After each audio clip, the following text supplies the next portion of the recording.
প্রত্যেকটা মানুষেরই জীবন কাহিনী হয় ভিন্ন। কারোর আছে ক্ষুধার জ্বালা, কারোর আছে অর্থ কষ্ট, কারোর আবার ঘুমাবার জায়গা নেই।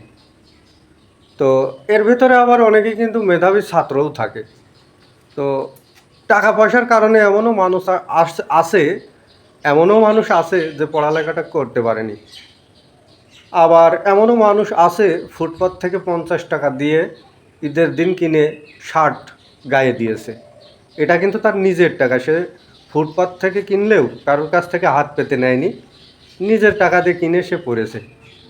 তো এর কারণে মানুষ, সমাজে যে মানুষগুলো আছে যারা উচ্চ বিত্তওয়ালা মানুষ বা তার থেকে নিম্নমানের বিত্তবানের মানুষও এসব মানুষের সাথে কিন্তু মিশবে না, কারণ অর্থ নেই।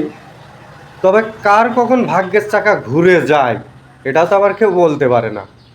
তো আজকে যে ফুটপাত থেকে জামা কিনে পড়লো, সে যে কোনো এক সময় বড় শপিং মল থেকে শার্ট কিনে পরতে পারবে না এরকম কোনো যুক্তি আছে? কোনো যুক্তি নেই। কারণ হলো একটাই, সম্পদ কখন কার হবে সেটা কে বলতে পারে?